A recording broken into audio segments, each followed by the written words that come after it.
Hello student, आज हम पढ़ेंगे पॉलिटिकल साइंस का चैप्टर नंबर 2 और ये है क्लास 9th। और हमारा जो चैप्टर है उसका नाम है कॉन्स्टिट्यूशनल डिज़ाइन। और इसमें हम पढ़ेंगे किस प्रकार से कॉन्स्टिट्यूशन को डिज़ाइन किया गया था, कैसे जो हमारा कॉन्स्टिट्यूशन है वो बना था।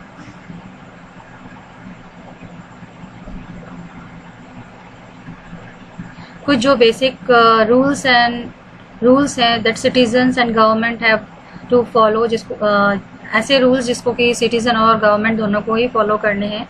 All such rules together are called constitution, और इन सभी रूल्स को हम कॉन्स्टिट्यूशन कहते हैं। तो ये आपकी डेफिनेशन हो गई।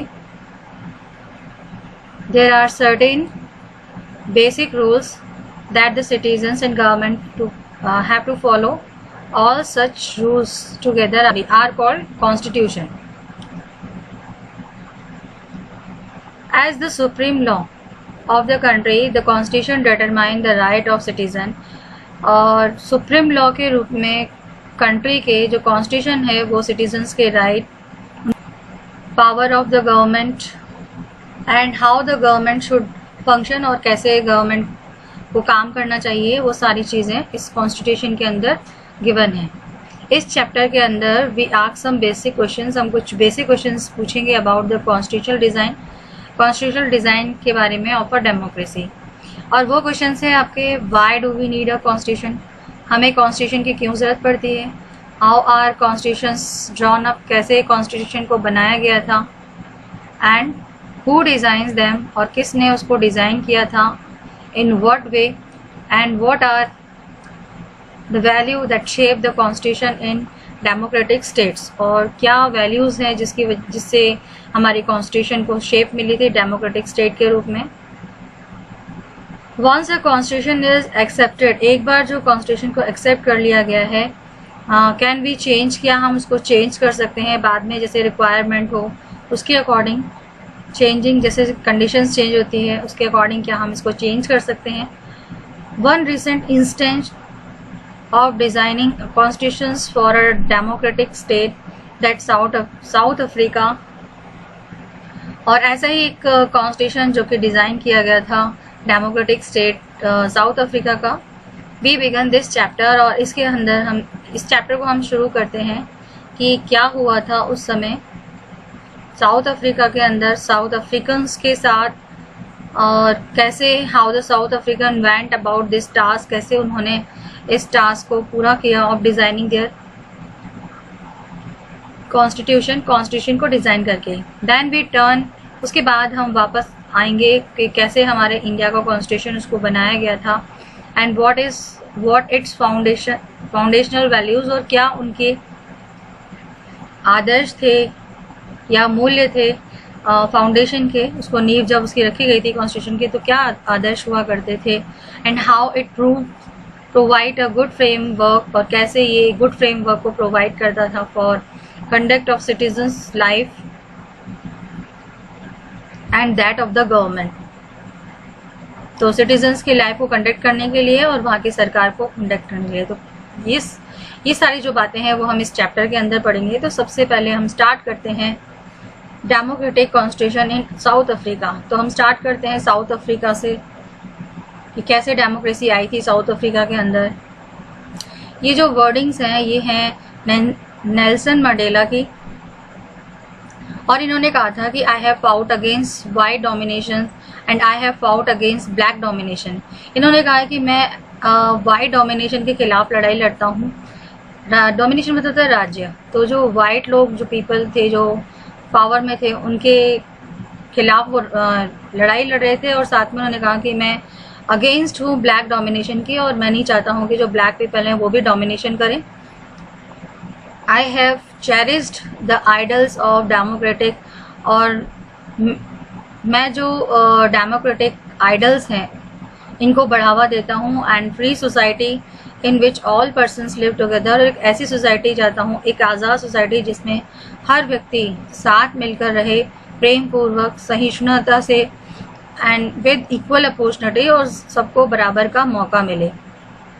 इट इज़ एन आइडल, ये एक आदर्श है which I hope to live for, और मैं ऐसी आशा करता हूँ कि हम आगे चल के ऐसे रहें।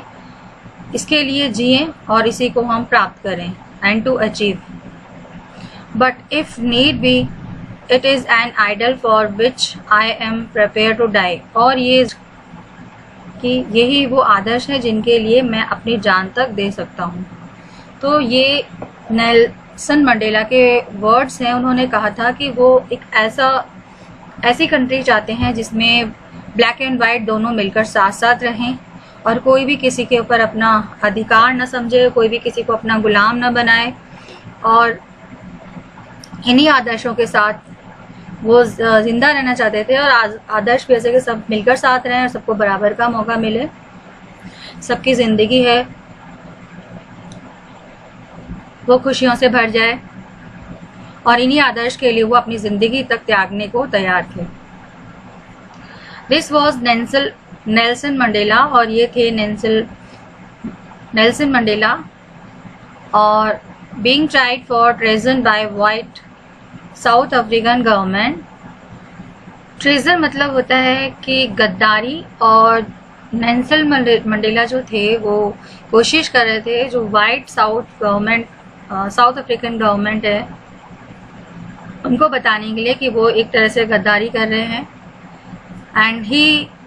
एंड 7 वो और उनके जो 7 लीडर्स थे उनको लाइफ इम्प्रिजनमेंट की सज़ा सुना दी गई। लाइफ इम्प्रिजनमेंट मतलब कि आजीवन कारावास की सज़ा सुनाई गई 1964 में, for daring to oppose the apartheid. और क्योंकि उन्होंने अपार्थाइड का विरोध किया था। अपार्थाइड मतलब होता है रंगभेद नीति, उसका उन्होंने विरोध किया था जो उसकी कंट्री के अंदर चल रहा था उस वक्त। ही स्पेंट, और इसके लिए उसको अपनी ज़िंदगी के 28 ईयर्स प्रिजन में बिताने पड़े। साउथ अफ्रीका की सबसे ज़्यादा जो ड्रेडफुल प्रिजन है या सबसे खतरनाक, या ड्रेडेड मीन्स होता है खूंखार। तो साउथ अफ्रीका की जो सबसे खूंखार जेल थी उसमें उनको अपनी ज़िंदगी के 28 साल बिताने पड़े, और ये रॉबन आइलैंड के अंदर थी। Struggle against the apartheid. Apartheid was the name of a system. ये एक ऐसे सिस्टम का नाम था जिसमें रेशियल डिस्क्रिमिनेशन किए जाते थे, रंग भेद साउथ अफ्रीका के अंदर, और इसमें रंग भेद किया जाता था। तो ये सबसे डिफरेंट प्रकार का डिस्क्रिमिनेशन था जो साउथ अफ्रीका में हो रहा था। The white Europeans impose this system, और ये जो वाइट यूरोपियंस थे उन्होंने सिस्टम को लागू किया था साउथ अफ्रीका में ड्यूरिंग 17th सेंचुरी में और 18th सेंचुरी में। द ट्रेडिंग कंपनीज, और जो ट्रेडिंग कंपनीज थी यूरोप की वो यहाँ पर पहले व्यापार करने के लिए आई थी, और फिर धीरे धीरे उन्होंने आर्म एंड फोर्सेस, हथियारों और सेना के थ्रू उन्होंने जैसे इंडिया पर कब्जा किया था वैसे ही अफ्रीका पर भी किया। But unlike India, a large number of whites had settled in south Africa. लेकिन इंडिया की तरह ही बहुत सारे जो वाइट पीपल्स थे वो साउथ अफ्रीका के अंदर सेटल हो गए एंड बिकेम लोकल रूलर, और वहाँ के शासक बन गए। The system of apartheid divided the people and labeled them on the basis of their skin color। और उन्होंने apartheid के थ्रू लोगों को डिवाइड कर दिया और उनके ऊपर लेबल लगा दिया उनके कलर के according. The native people of the South Africa are black in colour, और वहाँ के जो रहने वाले लोग थे, जो निवासी थे, वो ब्लैक कलर के अंदर हुआ करते थे। दे मेड अप अबाउट 3/4, और वो लोग पॉपुलेशन के लगभग 3/4 थे, एंड उनको ब्लैक्स के नाम से बुलाया जाता था।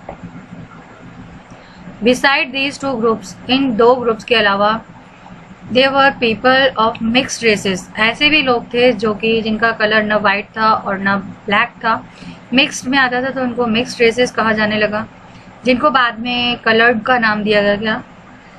जो न वाइट है न ब्लैक है उनको कलर्ड का नाम दिया गया। And people who migrate from India, और ऐसे लोग जो इंडिया से माइग्रेट करके वहाँ गए थे वो कलर्ड में आते थे। The white rulers treated all non whites as inferior, और जो वाइट रूलर्स थे वो नॉन वाइट्स के साथ बहुत ही बुरा व्यवहार करते थे। The non white did not have voting rights, और जो नॉन वाइट्स थे उनको वोट देने का अधिकार भी नहीं था।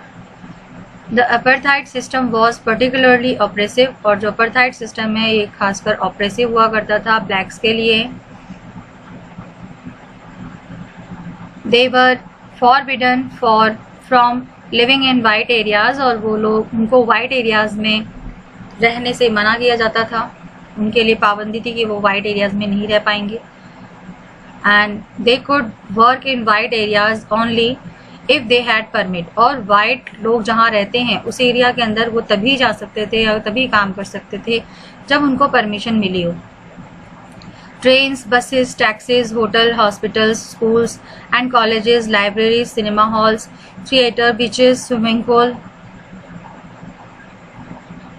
Public toilets were all separate for the white and blacks. तो ये जो सारी चीज़ें थी वो कालों के लिए अलग थी और गोरों के लिए अलग थी। दिस वॉज कॉल्ड सेग्रीगेशन, और इसको सेग्रीगेशन कहा जाता है। तो यानी कि जो वाइट पीपल हैं उनके लिए सारी फैसिलिटीज़ अलग हैं, ब्लैक के लिए अलग हैं। ब्लैक को तो फैसिलिटीज़ के नाम पर कुछ भी नहीं दिया जाता था, सारी फैसिलिटीज़ वाइट पीपल को ही मिलती थी।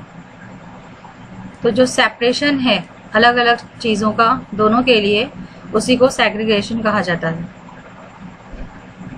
They could not even visit the churches, और इतना ही नहीं वो चर्चेज के अंदर भी नहीं जा सकते थे वेयर द वाइट वर्शिप, जहाँ पर कि वाइट पूजा कर रहे होते हैं।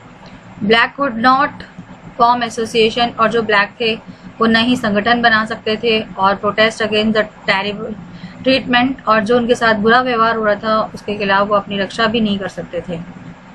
ये कंडीशंस थी ब्लैक पीपल की साउथ अफ्रीका के अंदर, जब वाइट पीपल ने उनको अपने अंडर में ले रखा था या उन पर वो राज कर रहे थे। सिंस 1950 से the blacks colored and Indians fought against the apartheid system। 1915 से ही जो काले लोग थे या कलर्ड लोग थे या इंडियंस थे, उन्होंने अपार्थाइड सिस्टम के खिलाफ लड़ाई शुरू कर दी। दे लॉन्च प्रोटेस्ट मार्चेस, और उन्होंने प्रोटेस्ट किए, धरना दी, मार्चेस की, रैलियाँ निकाली, स्ट्राइक की, हड़ताल की। द अफ्रीकन नेशनल कांग्रेस, और जो अफ्रीकन नेशनल कांग्रेस थी ये एक अम्ब्रेला ऑर्गेनाइजेशन थी जिसने स्ट्रगल कर रही थी against the policy of segregation की पॉलिसी के खिलाफ एक ऑर्गेनाइजेशन के रूप में जो काम कर रही थी वो थी अफ्रीकन नेशनल कांग्रेस, जिसको कि हम ANC भी बोल सकते हैं शॉर्ट में। दिस इंक्लूड, और इसके अंदर बहुत सारे वर्कर्स की union and communist party include थी।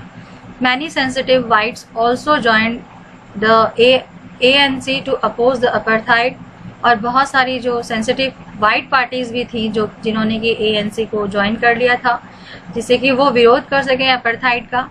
प्लेड अ लीडिंग रोल, और इन्होंने एक इम्पॉर्टेंट रोल निभाया था इन दिस स्ट्रगल, इस स्ट्रगल के अंदर, या हम बोल सकते हैं एक मुख्य रोल निभाया था इसमें, इस स्ट्रगल में। Several countries denounced apartheid just as just and racist, और बहुत सारी कंट्री ऐसी थी जिन्होंने कि अपार्थाइड को अनजस्ट बताया था, अन्यायपूर्ण बताया था, एंड रेशियस्ट बताया था।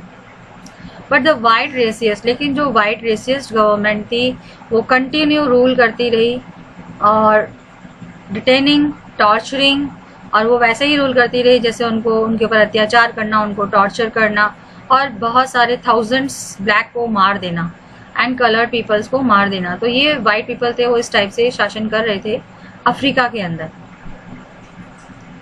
टूवर्ड्स न्यू कॉन्स्टिट्यूशन, नए कॉन्स्टिट्यूशन की तरफ, as protest and struggle against the apartheid had increase, जैसे जैसे जो प्रोटेस्ट था, जैसे जैसे रैलियाँ वगैरह निकाली जा रही थी, धरना दिए जा रहे थे, स्ट्रगल किए जा रहे थे अपार्थाइड के खिलाफ, ये बढ़ते गए। द गवर्नमेंट रियलाइज्ड, और जो गवर्नमेंट थी उसने ऐसा रियलाइज किया that they could no longer keep the blacks under their rule, वो समझ गए थे कि अब वो काले लोगों को अपने अंडर में ज़्यादा समय तक नहीं रख सकते हैं, उन पर शासन नहीं कर सकते हैं थ्रू रिप्रेशन मतलब होता है दबा करके उनको उनके अधिकार छीन करके। द वाइट रिजाइम, तो इसलिए जो वाइट रिजाइम थे चेंज इट्स पॉलिसीज, उन्होंने अपनी पॉलिसीज को चेंज कर दिया। डिस्क्रिमिनेटरी लॉज वर रिपील्ड, और डिस्क्रिमिनेटरी लॉज बना दिए गए। बैन ऑन पॉलिटिकल पार्टीज, और जो पॉलिटिकल पार्टीज थी उस पर बैन लगा दिया गया। And restrictions on the medias, और मीडिया पर भी रिस्ट्रिक्शन लगा दिया गया, वर लिफ्टेड। आफ्टर 28 ईयर्स, और 28 ईयर्स के बाद जेल की सज़ा काटने के बाद नेल्सन मंडेला जब बाहर आए जेल से एक फ्री आज़ाद आदमी के रूप में, फाइनली एट अ मिडनाइट, और फाइनली मिडनाइट ऑफ 26 अप्रैल 1994 एक national flag of republic south Africa was unfurled marking the newly born democracy. जो नेशनल फ्लैग था रिपब्लिक साउथ अफ्रीका का, उसको फहराया गया, और ये मार्क था newly born democracy in the world, कि नई नई डेमोक्रेसी का जन्म हुआ है वर्ल्ड में। The apartheid government came to end, और जो अपार्थाइड गवर्नमेंट थी उसका अंत हो गया। Paving path for formation of a multi racial government, और एक ऐसा रास्ता बनाया गया जिससे कि मल्टी रेशियल गवर्नमेंट बनाई जा सके। How did this come about, ये सब कैसे हुआ? लेट अस हियर मंडेला को सुनते हैं। द फर्स्ट प्रेसिडेंट, जो कि फर्स्ट प्रेसिडेंट थे न्यू साउथ अफ्रीका के, on this extra ordinary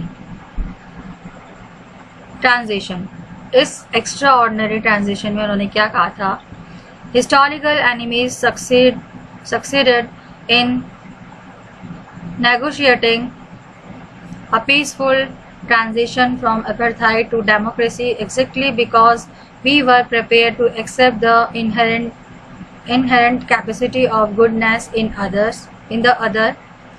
My wish is that South Africa never give up on the belief of goodness, that they cherish that faith in human beings is cornerstone of our democracy.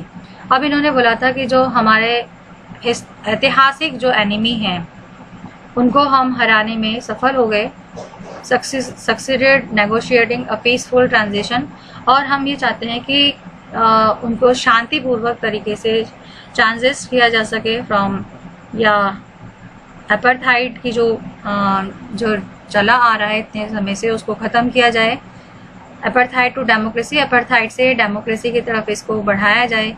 Exactly because, क्योंकि हम लोगों we were prepare to accept, क्योंकि हम लोग तैयार हैं accept करने के लिए द इनहेरिटेंट कैपेसिटी, क्योंकि हमारे अंदर हम लोग तैयार हैं कि जो अच्छाई की कैपेसिटी है उसको हम ग्रहण करें, या जो हमारी चलती चली आ रही है अच्छाई की जो कैपेसिटी उसको हम ग्रहण करें। माई विश इज़ दैट, और मेरा विश ये है कि साउथ अफ्रीकन है वो कभी अपनी अच्छाइयों को नहीं त्यागेंगे, दैट दे चेरिश, और जिससे कि वो जो ह्यूमन बीइंग के प्रति उनका जो फेथ है उसको कॉर्नर स्टोन मानेंगे हमारे डेमोक्रेसी के लिए। तो कहना यही चाहते थे इसमें नेल्सन मंडेला कि जो साउथ अफ्रीकन लोग हैं वो बहुत अच्छे हैं, और वो जो गोरे लोग हैं जिन्होंने उनके साथ अत्याचार किया था उनको वो माफ़ कर देंगे, और उनको अपने साथ बड़े प्रेम पूर्वक रखेंगे, और जैसे उनके साथ भेदभाव हुआ था वैसा वो उनके साथ नहीं करेंगे। After the emergence of the new democratic South Africa, और जब नई डेमोक्रेटिक साउथ अफ्रीका का जन्म हुआ, यह नई बनी थी डेमोक्रेसी साउथ अफ्रीका में, black leader appeal to fellow blacks forgive the whites for the atrocities they had committed while in power. और जो जितने भी साउथ अफ्रीका के लीडर थे, डेमोक्रेटिक साउथ अफ्रीका के लीडर, उन्होंने काले लोगों से अपील की कि वो वाइट लोगों के साथ वैसा बुरा व्यवहार ना करें जैसा उन्होंने किया था जब वो पावर में थे, और उनको क्षमा कर दें। दे सेड, उन्होंने कहा, let us build a new South Africa, अब हम एक नया साउथ अफ्रीका बनाएंगे, बेस्ड ऑन इक्वलिटी, जो समांतर पर बेस्ड होगा, of all races and man and women, चाहे वो किसी भी रेस से बिलोंग करता हो, मैन हो या वुमेन हो, ऑन डेमोक्रेटिक वैल्यूज पर, social justice and human rights, the part, तो सामाजिक न्याय मिलेगा उनको और उनके जो मानवीय अधिकार हैं वो उनको दिए जाएंगे। The party that rules through operations and brutal killing and the party that led the freedom struggle set together, एक ऐसी पार्टी जो कि उनको उन पर अत्याचार करती थी, उनको दबाने की कोशिश करती थी, और एक ऐसी पार्टी जो कि फ्रीडम के लिए स्ट्रगल कर रही थी। ये दोनों ही पार्टी साथ मिलकर बैठेंगे और दोनों बैठकर इस कॉन्स्टिट्यूशन को बनाएंगे। आफ्टर 2 year डिस्कशन, 2 साल के डिस्कशन के बाद और डिबेट के बाद, they came out with one of the finest constitution, उन्होंने एक बहुत ही अच्छा कॉन्स्टिट्यूशन बनाया वर्ल्ड का, जो कि उससे पहले कभी नहीं था। This constitution gave it's citizen, और इस कॉन्स्टिट्यूशन ने सिटीजन को मोस्ट एक्सटेंसिव राइट दिए अवेलेबल इन एनी कंट्री, जो किसी भी कंट्री के अंदर अवेलेबल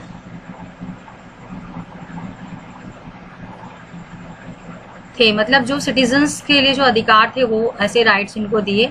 टुगेदर दे डिसाइडेड, और दोनों ने मिलकर डिसाइड किया, that in search for a solution to the problem की, जो भी प्रॉब्लम की सॉल्यूशन है उसको हम सर्च करेंगे, and nobody should be excluded, और किसी भी व्यक्ति को एक्सक्लूड नहीं किया जाएगा, निकाला नहीं जाएगा। No one should be treated as a demon, किसी के साथ भी राक्षस के जैसे व्यवहार नहीं किया जाएगा।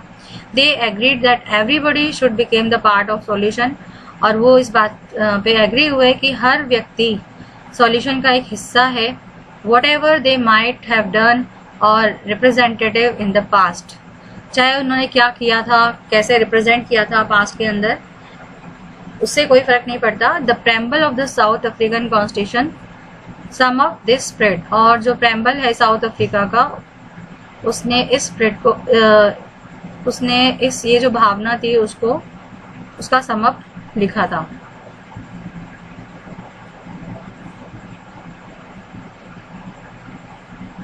द साउथ अफ्रीकन कॉन्स्टिट्यूशन, और जो साउथ अफ्रीकन कॉन्स्टिट्यूशन था वो इंस्पायर्ड हुआ डेमोक्रेट से ऑल ओवर द वर्ल्ड के अंदर।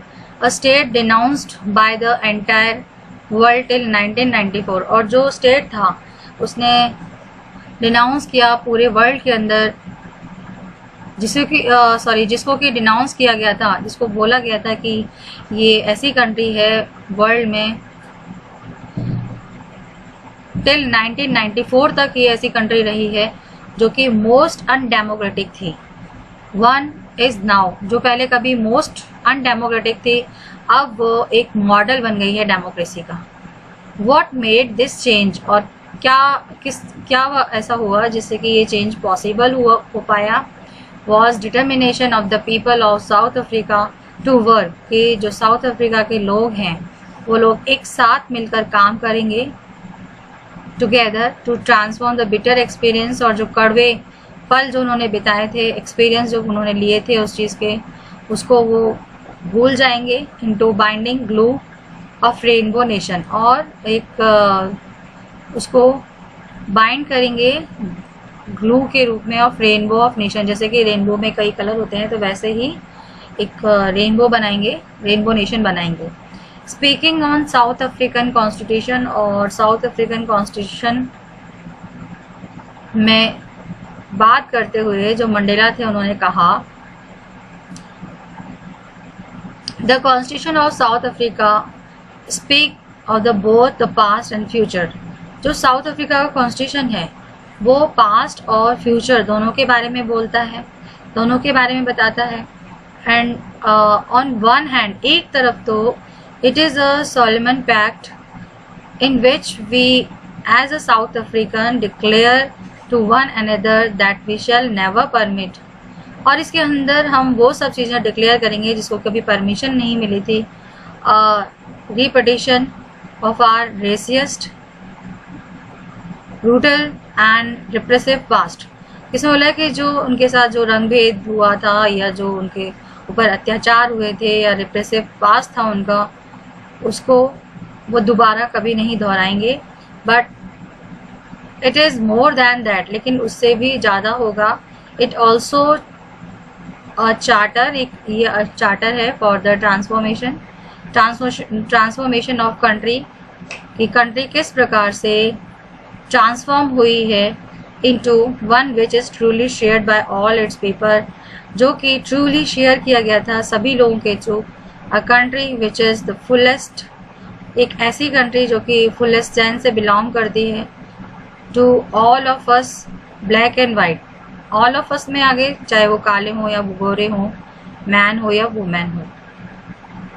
तो ये सारी जो बातें थी वो मंडेला ने कही थी, कि उन्होंने कहा कि हमने इसको, हमारे जो कॉन्स्टिट्यूशन है अफ्रीका का, वो ये बताता है कि किस प्रकार से हमने पास्ट और फ्यूचर दोनों के बारे में ही इसमें बताया है, कि जैसे पास्ट में हमारे साथ हुआ था वैसे हम आगे नहीं करेंगे। और ये डिक्लेयर किया था कि हम उस चीज़ को कभी परमिशन नहीं देंगे कि रिपीटेशन हो, रेशियस, ब्रूटल और रिप्रेसिव पास्ट का। और साथ में उन्होंने कहा कि ये चार्टर है जो कि बताता है कि कैसे हमारी जो कंट्री है वो ट्रांसफॉर्म हुई है, ट्रूली शेयर, और इसके अंदर जो शेयर्स हैं बाय सभी ऑल लोगों के, country which in fullest sense, और जो कंट्री है उसका फुलेस्ट सेंस है जो कि बिलोंग करता है हम सभी से, ब्लैक एंड वाइट हो चाहे वो वुमेन एंड मैन हो। तो ये मंडेला के वर्ड्स थे। Why do we need constitution, इसके बारे में हम आपको नेक्स्ट वीडियो में बताएंगे।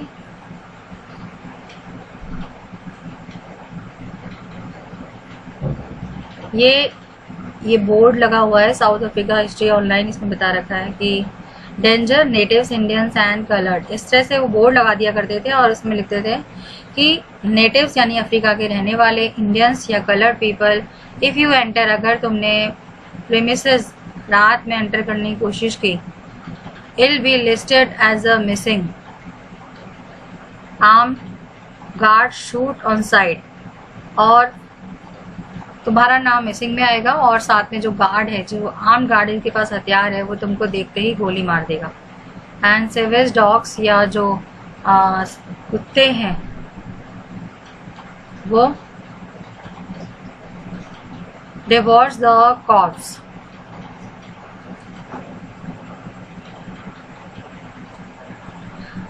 सेवेज मतलब होता है खूंखार कुत्ते, डिवोर्स मतलब होता है लालच से खाना, और कॉर्प्स मतलब होता है लाश।